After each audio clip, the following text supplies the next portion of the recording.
Bismillahirrahmanirrahim. Elhamdülillah ve salatu ve selamu ala Resulillah. Hurmatlı okuyucular, bugün Muhtasarul Kudri kitabımızdan sabahımızda ulanmakçımız. Ötkönde teri aşatуу tuuralı aytıp, oşol жерге kelip токтогондек, bugünkü sabahımız kuduk tuuralı bolmokçu. Bismillahirrahmanirrahim. Ve izâ vaka'at fil bi'ri najasatun nuzihat ve kana nazhuma fiha minel ma'i taharatan laha. Eğer kuduka najasat düşse, kuduktun suyu çıkarılat. Kuduktun suyu çıkarılgandığı al ошол kuduktun taza boluşu bolup eseptelet. Bayqap turganыңыздардай, ушул сүйлөмдө эгер najasat düşse dedi. Najasattan maksat bir tamчы balkim zara tamat, же bir tamчы kan tamat, же bir tamчы arak tamat turgan bolso, ошол kuduktun suyu толук булганат. Мына ошол кудуктун суу таза болуш үчүн кудуктун сууну толук чыгарыш керек болот. Эгер ошол кудуктун сууну толук чыгара турган болсок, биздин кудугубуз эмне болот? Таза болот. Жана анын ичиндеги келечекте толтуратылган суубуз же астыдан чыккан суу таза болуп эсептелет. Бул жерде бир тамчы кан болсо же зара болсо дедик, хашиясыга түшүп карасаңыздар, экинчи хашияда мынтип айткан. وَأَمَّا بَعْرُ الْغَنَمِ وَالْإِبِلِ فَلَا يُنَجِّسُهُ مَا لَمْ يَفْحُشْ istihsanan. Alemi koydun, töөнүн корголу дейт. Эгер кудукка түшө турган болсо, ал көп болуу боюнча булгабайт дейт. Бул истихсан жол менен дейт. Истихсан кыяска каршы өзгөчө бир далил менен такталган, бекитилген маселелерден дейт. Эми көп түшпөйүнсө, көп болбоюнча эчтеке болбойт дедим. Мындайча айтканда билеки коргол түшүп калган болсо, кудук булгабайт деп жатат. Ошол көп деп эмнени айтат десе, Qila salasatun. Kebir alımlarının köz karaşı boyunca 3 korgol jana andan köp bolso, oşondo köp bolup esepteledi deydi. Dagın bir rivayeti kelet, oşol suudun betini eger korgol kaptap kalgan bolso, toluk jabıp kalgan bolso, suudun betini oşol köp bolup esepteledi. Eger suudun beti, şol kuduktun suunun beti toluk jabılgan bolsa, al az bolup esepteledi degen rivayet var eken. Dagın bir rivayet boyunca oşol kuduktun suunun üstünün 4'ten 1 bölügünü japkan bolso köp bolat, andan az bolso, al az bolup esepteledi dep keletken. Muhammed İbn Salama rahmetullahi aleyhi aytıp durup, arı bir jolu çaka menen mындайча айтканда суу тарткан кезибизде ошол чакабызда 1-2 коргол чогуу чыга турган болсо, анда ал көп болот. Эгерде ар бир жолу тартканыбызда чыкпаса, анда ал көп болуп эсептелбейт деген экен. Dağın bir rivayet boyunca Abu Hanife rahmetullahi aleyhinin dağın bu köz karaşı, Abu Hanife kim emnege kavulgan bolsa al meseleni oşol özünün oyuna tapşıra turgan bir erecesi var. Mana oşol meselede dağın karayız dedi. Oşol körgen adam kuduktun içinde korgol düşkön bolsa, oşonu körgen adam egerde şu köp düşüptür dep aytsa, al köp bolup eseptelet. Eger az ele düşkön dep aytsa, al az bolup eseptelet deydi. Bирок ушул жерде bir ayta ketçi, eskertүү ketçi nerse var. Bul emne üçün korgol keçirilet. Sebebi murunku doğrularda kuduktardın tegereginde, o kuduktardın oğuzdan açık bolup, mындайча айтканда капкагы жок болуп, анын айланасында жанагы койлор келип сугарылып, жеке төөлөр келип жатып, ошол жерде заңдагандан кийин, чычкандан кийин кургап, аны шамал учуруп түшүрө берген. Эгерде улам булганат, муну булганды деп айта берсек, адамдарда бир машаккат пайда болот. Бир кыйынчылык болот, адамдар кыйналып калат деп, мына ушундай бир жеңилдиктер берилген маселе.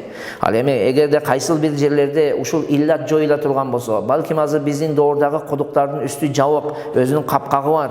Мындай жерлерде азыркы биздин доорубузда бул иллат арам болбошунун себеби жоюлгандыктан биздин доорда балким ошол алымдарыбыз ушул өкүмдү өзгөртүшмөк. Себеби иллат жоюлуу менен өкүм дагы жоюлат. Анан китеп не эсемне дейт? Fa in matat fiha fa'ratun أو أسفورة أو سعوة أو سودانية أو سام أبرص نزح منها من بين 20 دلوا إلى 30 بحسب كبر الدلو وصغارها. Eğer kudukka bir çıçkan düşüp ölsü deyit, je bir çımçık öldü, je saava öldü, saava dep bul başı kızıl boğan kiçinekey çımçıkta aytat eken. Je saudaniya ölsü, saudaniya dep bul kuyruğu bir muştumday bolğan çımçıkta aytat eken. же соми абразив кескелдерик өлө турган болсо, анда 20 чакадан 30 чакага чейин жанагы чаканын чоңдугу кичинелигине жараша чыгарылат дейт. Байкап турганыңыздай, бул жерде 20 чакадан 30 чакага чейин деп айтып жатат. Ал эми Мухтасарул Викояда 20 чакадан 40 чакага чейин дейт. Бул ушул 20 чака тууралуу бардык китептер пикирлештир. Бардыгынын көз карашы боюнча 20 чака чыгаруу важип. Бирок андан ал жагында бул жерде 30 чака деп турса, Мухтасарул Викояда 40 чака деп турат. Ал мустахаб. 20 чака чыгаруу важип, андан ал жагы мустахаб болот. 30 чыгарасызбы, 40 чыгарасызбы, ал мустахаб амалдардын катарына кирет. Бирок ошол чака менен чыгарган кезде чаканын чоңжугу жана кичинелиги эске алынат. Ал тууралуу кийинки сүйлөмдөрдө буюрса сөз кылабыз. وإن ماتت فيها حمامة أو دجاجة أو سنور نزه منها ما بين 40 دلوا إلى 50. Эгер кудуктун ичинде көгүчкөн, же тоок, же мышык сыяктуу денеси, мышык сыяктуу болгон жаныбарлар өлсө, анда кудуктан 40 чакадан 50 чакага чейин чыгарылат. Дагы бир риваятта, жеке Мухтасарул Викоянын риваятында же өзүндө дагы мына китепте жазып турат, ва фи риваятин иля 60 деп, бир риваятта 60ка чейин деп. Кыскасы мындай жаныбарлар өлүп шишип кеткен болбосо, суудун ичинде жарылып кеткен болбосо, канча чака чыгарылат экен? 40 чака чыгаруу важип болот. Калганы 40тан ашыкчасы 50ге чейин бир риваятта, экинчи риваятта 60ка чейин мустахаб болот. Этияттык үчүн тартып коебуз. Бирок шарты эмне? Жанагы чычкан түшүп өлөбү, көгүчкөн өлөбү, денеси чоңураак болгон, шишип кеткен болбош керек, жарылып кеткен болбош керек. Азыр төмөндө дагы сүйлөмдөрдө шишип кеткен болсо канча чыгарылгандыгы тууралуу сөз келет. Wa in mata fiha kalbun aw shatun aw adamiyun nuziha jami'u ma fiha min al-ma'i. Ал эми эгер кудуктун ичине денеси чоң жаныбар өлсө, мисалга ит, кой, адам сыяктуу чоң жаныбарлар өлө турган болсо, кудуктун суу толук чыгарылыш керек болот. Кудуктун суунун толук чыгарылышынын эрежеси тууралуу кийинки сүйлөмдөрдө келет. Ошол жерде айтып кетсек жакшы болот. Wa in intafaqa al-haywanu fiha aw tafassaha nuziha jami'u ma fiha saghura al-haywanu aw kabura. Эгерде түшкөн жаныбар, суудун ичинде түшүп өлгөн жаныбар шишип кетсе, же болбосо жарылып кетсе, көп тургандыктан эзилип элжиреп кете турган болсо, анда жанагы кудуктун ичине түшүп өлгөн жаныбар кичинекей жаныбарбы, чымчык сыяктуу, көгүчкөн сыяктуу, же чоң жаныбарбы, мисалга ит сыяктуу, айырмасы жок. Кудуктун суу толук эмне болуш керек? Чыгарылат. Хоп. Wa adadu dilai yu'tabaru bid-dalwi al-wasati al-musta'maru lil-abari fil-buldan. Ошол чакаларды айтып атат, 20-30 дебедиби? Мына ошол чакаларды чыгарылган кезде, ошол жашаган жердеги кудуктарда колдонула турган орто чака менен эске алынат саныны. Ошол кудуктарда кайсыл жерде жашасаңыз, мисалы Кыргызстан болсо Кыргызстанда, Америкасы болсо Америкасы, Казакстан болсо Казакстанда, кудуктарда кандай чака колдонула турган болсо, мына ошол чакалардын орточосун алып туруп, ошол санды ошону менен эсептейбиз.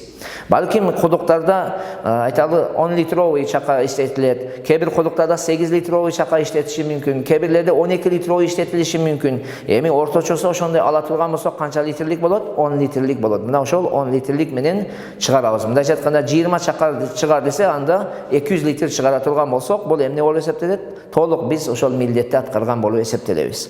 Бул ушул китептин ээсинин пикирлеринин бири. Мындан тышкары дагы пикирлер айтылган.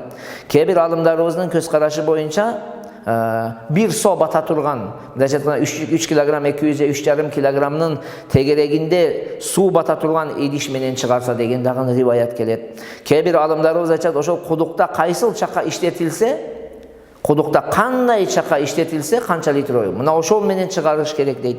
Бирок Аллама Абдул-Хай Лакнави рахматулла алейхи мына ошол сөздөрдүн баардыгын башыны бириктирип, эмне дейт? Карайбыз дейт. Эгер ошол кудукта нажасат түшкөн кудукта, мисалы жанагы жаныбар өлгөн кудукта кандай чака иштетилип жатат? Кандай чака иштетилсе, ошо менен чыгарабыз дейт.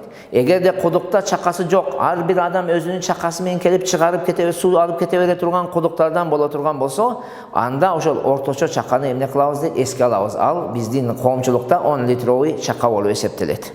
Ошондуктан мына ушул пикир эң бир бардык пикирлерди башын бириктирген пикир болуп эсептелет. Ушу менен амал кылган эң жакшы болот. Кандай экен? Карайбыз. Кудукта өзүнүн чакасы барбы? Ошол чака менен чыгарабыз. Жок болсо 10 литровый чака менен чыгарабыз. Fa innu ziha minha bidalwin azimin qadara ma yasau min ad-dila'il wasati uhtusiba bihi. Demek eğer kuduktun içinden bir çoğun idiş menен, çoğun çaka menен çıkarılsa deydi. Bu belgilerden bir kança kiçineke, mesela 10 litrovuydan bir kança çaka bata turgan bir çoğun idiş menен çıkara turgan bolsa, anı da ile oşol orta çaka menен esepteybiz deydi. Başkaça aytkanda misalıga çaka menен emes, flakты aldı da flak menен bir tartıp çıkardı. Bir tartıp çıkarganda anda biz 10 litroy menен eseptegende kança çakabız bir flak bolot? 4 çakabız. 40 litre al baratta. Значит bir flak çıkarganda 4 çaka dep eseptey berебиз. Ошондо 200 litre tarta turgan bolsa 5 flak su çıkarsanız жанагы кудук таза болуп калат деген өкүм чыгат. Bunun өкүмү ушундай.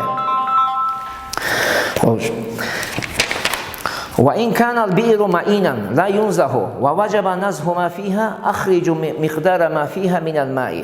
Eğer kuduk main bolsa, main degeni aslıdan su çıkıp turgan kuduklardan bolsa, suyunu çıkarıp saluğa mümkünçülük bolboy turgan dengelde aslıdan su akıp tursa, al kuduktun içinden suyunu çıkarı, toluk suyunu çıkarı millet bolgan bolsa, anda kuduktun içindeki suyun ölçömünçe çıkargıla deydi.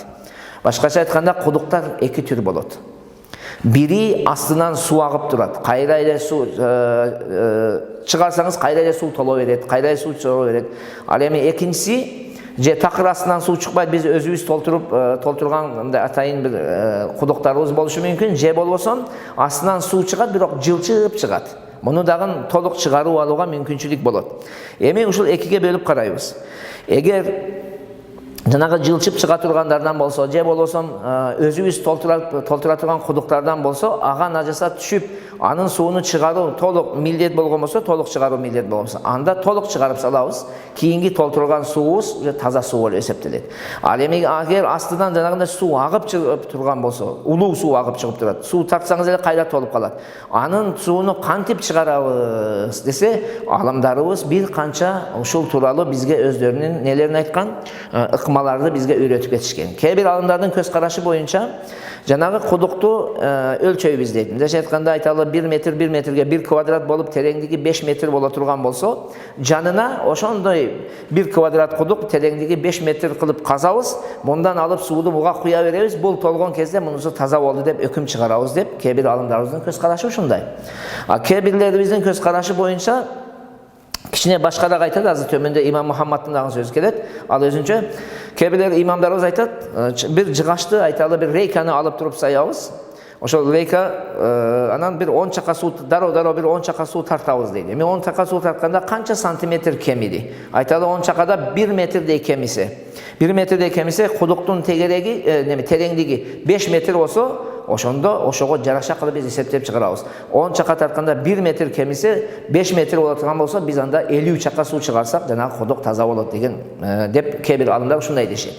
Кээ бир алымдарыбыз болсо, жок, бул маселеде biz su iliminin hadislerine kayırılışımız gerek degen pikirde aytышат.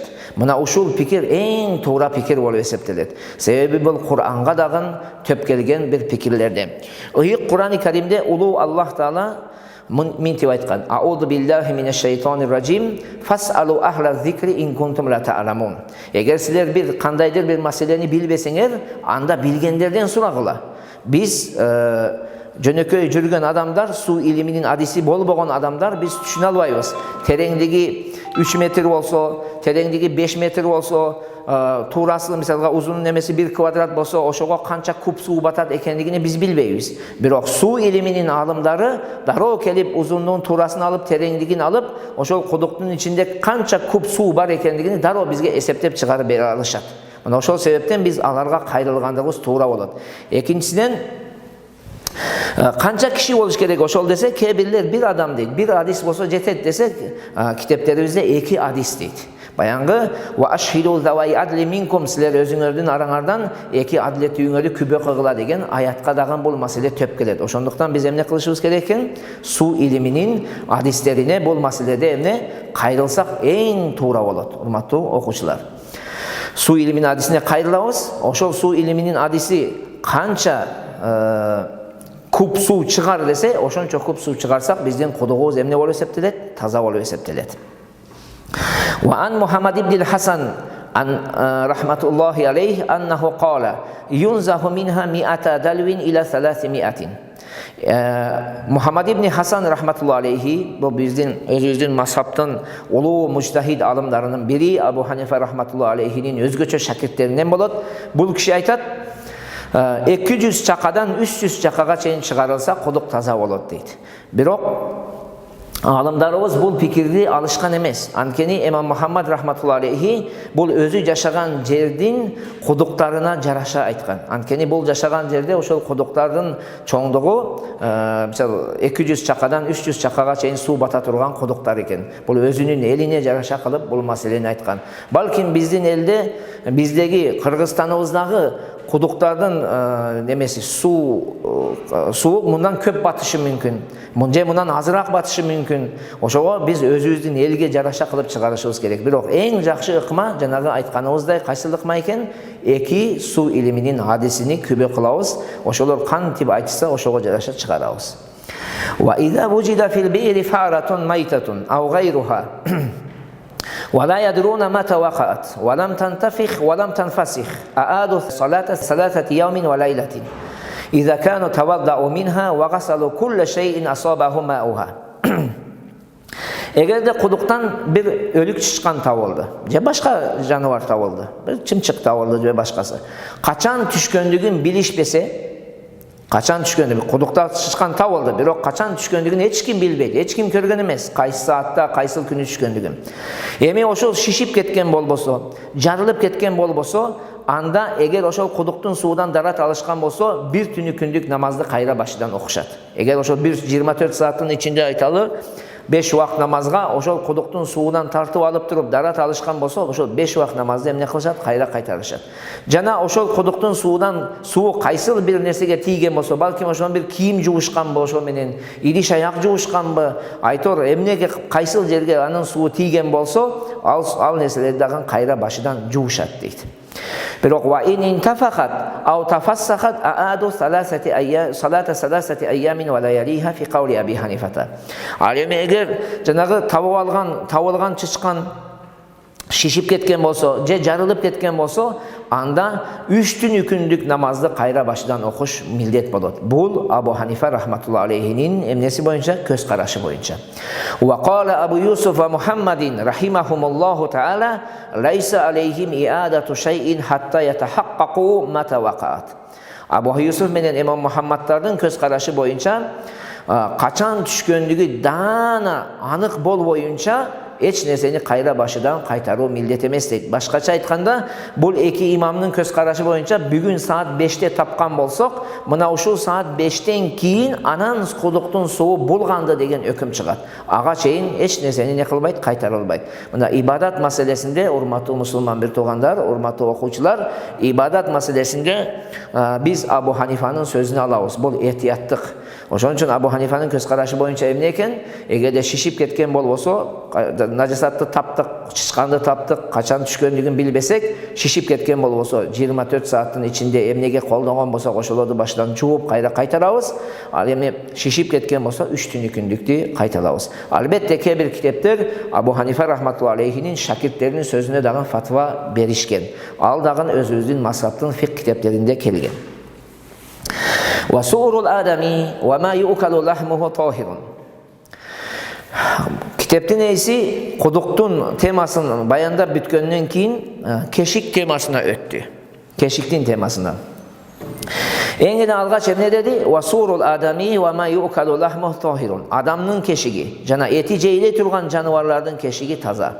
Adamның keşigi degende al musulman mı, kapır mı, hayız mı, nifas mı, etek kürkörüp jatağı, je töröp nifas kütüp jatağı, je bolusam junup bu, ayırması yok. adamның кешиги не болот? Таза болуп эсептелет. Болгону эгерде кандайдыр бир арак ичкен адам жаң эле арак ичип, арак ичердин артынан эле дароо бир чакадан суу иче турган болсо, ошондо эмне болот? Булганып калат. Ал эми арак ичкенден кийин өзүнүн шилекейи мененби, же болбосо башка бир суу мененби, жанагы оозунун тегерегини, эриндерини чайкап жууган болсо, андан кийин ичсе алда эле не болот? Таза болуп эсептелет. Вама юкалу лахмуху, жана эти жейиле турган жаныбарлар, мисалга айта кетсек, аттын кешиги, жылкынын, койдун кешиги, уйдун кешиги, төөнүн кешиги дагы эмне болуп эсептелет? Таза болуп эсептелет. Аларга биз дарат алып иштетсек не экен? Болот. Васурул калби вал хинзири васибаил бахайми наджисун. Иттин кешиги, чочконун кешиги жана жырткыч төртбут жаныбарлардын кешиги бул арам, нажасат болуп эсептелет. Иттики, чочконуку жана жырткыч нелер дедик? Жырткыч төртбут жаныбарлар, карышкыр, сүлөсүн, арстан жана башка ушундай жырткычтардыкы. Wa su'urul hirrati wa dajajatil mukhallati wa sibai tuyuri wa ma yaskunu fil buyuti mislul hayyati wal fa'rati makruhun. Мышыктын кешиги, бош жүргөн тооктордун кешиги, жырткыч куштардыкы же канаттуулардын кешиги жана адамдар үйдө жашап жүргөн жылан, чычкан сыяктуу үйдө жашап жүргөн жаныбарлардын кешиги макрух болуп эсептелет. Бул жерде мышыктын кешиги деп айттык, мышык экиге бөлүнөт. Бул жапайы мышык, анан үй мышыгы. Жапайы мышыктын кешиги жанагы мурунку сүйлөмдө айтканыбыздай, ал нажасат, ал харам, ыплас болуп эсептелет. Ал эми үй мышыгынын кешиги тууралуу алымдарыбыздын ортосунда талаш бар. Мына бул китебибизде макрух деп турат. Ошол кандай макрух? Макрух тахримиби же болбосо макрух танзихиби, кандай кешик? Десе көпчүлүк алымдарыбыз ошо фатва берилген жагы мышыктын кешиги макрух танзихи болот дейт. Экинчиси бош жүргөн тооктор дедик. Бош жүргөн тооктардын кешиги дагы ушундай макрух танзихи болот. Бирок эгерде биз тоокту бир клеткага солоп, капаска солоп, ага тазадан тоошугун жерге тийбей тургандай кылып солоп, таза дан менен, таза нан менен бага турган болсок, ошол тооктун кешиги таза болуп калат. Ошондой эле куштардын кешиги дагы макрух танзихи дедик. Жырткыч куштардын кешиги макрух танзихи дедик.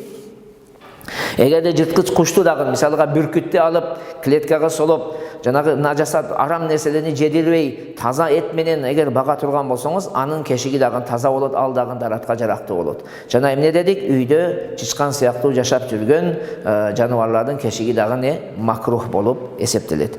Ал эми эти жейиле турган куштардын кешиги, мисалга кекиликтин кешиги бул не болуп эсептелет? Таза болуп эсептелет. Булар поок сак мындай жанагы көчөдө жүргөн ар нерсени жей беришпейт да, ошон үчүн булардыкы тазараак болот.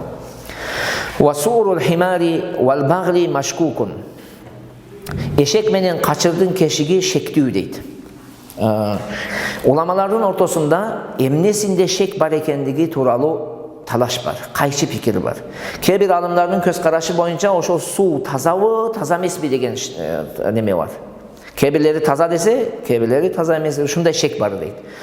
Бирок кээ бир алымдардын көз карашы боюнча качыр менен эшектин кешиги таза дейт.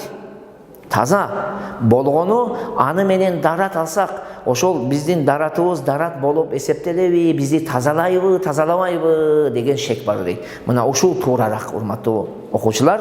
Туурасы эмне экен? Эшектин кешиги өзү таза болгону биз аны менен дарат алсак, ал бизди тазалайбы, тазалабайбы деген шек бар дейт. Бул жерде эшек деди, эшек экиге бөлүнөт. Эшек биринчи үй эшеги, анан жапайы эшек дейбиз, зебра дейбиз. Бул жердеги максат үй эшеги. Ал эми жапайы эшек таза болуп эсептелет, себеби ал эти жейиле турган жаныбарлардын катарына кирет. Ал эми үй эшеги кайра экиге бөлүнөт. Ургачысы болот, эркеги болот. Ургачысыныкы ушул китепте айтканыбыздай өзү таза, талашсыз өзү таза, жана бирок дарат алсак тазалайбы, тазалабайбы деген шек бар, күмөн бар. Ал эми эркеги тууралуу уламалардын ортосунда кайра талаш келет. Кээ бир алымдар айтат, эркегинин кешиги харам болуп калат, себеби эркеги жанагы көчөдө кетип жаткан кезде Ağır nerseni siydik bidikti cıttap keteveret tumşuğu ağır nersege tiyip keteveret deydi. Ozu deydi. Ozu ağır nersege tiyip ketevergendikten al keyin barıp suudi içse suudi bulgap koyot deydi. Birok fatva bol pikirge berilgen emes. Ayta turgan sözübüz bol jerdegi eşek kanday bolup olsun erkegibi urgaççısı keşigi emneken şektübü bolot. Şektübü degen emne dedik dagı bir jol aytabız. Özü taza birok biz anı menen darat alsak bizdi tazalayıbı je tazalayıbı degen kümen var. Fa inam yacidil insanu gayrahu tawadda bihi ve tayammama. Demek eğer kanday adam balası eğer de kaçırdın janagı olsam eşektin keşigiden başka su tappasaç. Tappay turgan bolsa anda uşul kaçırdın jan makruh su dagın jok. Mışıktın keşigi jok, toğuktun keşigi jok. Hiç bir su jok boldu. Jok bolgon кезде bir gana eşektin je kaçırdın keşigi olsa anda darat dagın alat, üstünden dagın ne? Tayammum dagın kılat. Wa bi ayyihima bada'a jaza. Uşul meselede kimisi menen birinci darat alıp anan tayammum kılağı, je birinci tayammum alıp turup anan darat alağı ayırması jok. Orun almaşu menen summa özgörбейт, dürüst bola beret. Bolgonu bizdin alımlarımızın ortasından oşol İmam Zufar rahmetullahi aleyhi bul meselede özünün pikiri var, kayçı pikiri var. Antkeni bunun köz karaşı boyunca en birinci darat alış gerek, andan keyin tayammum kılış gerek. Sebebi su turgan kezde tayammum ruhsat emes deydi. Suudu koldanıp getirip jok kılıp andan keyin tayammum alış gerek deydi. Oşonduktan biz dagın etiyat üçün albatta orun almaşı mesuzma özgörбейт. Birinci darat alabızbı, anan tayammum kılabızbı je tayammum kılıp anan darat alabızbı? Daratыбыз darat болуп эсептелет. Boldu, эсептелет. Bolgonu mындай talaştan kutulуу maksatında etiyatçılık üçün birinci darat alıp anan tayammum kılgandığımız жақсы болот. Vallahu alam bis-savab. Xuday taalam to'g'ri tushunib berib amal qiluvga bardığımızga nasip etsin.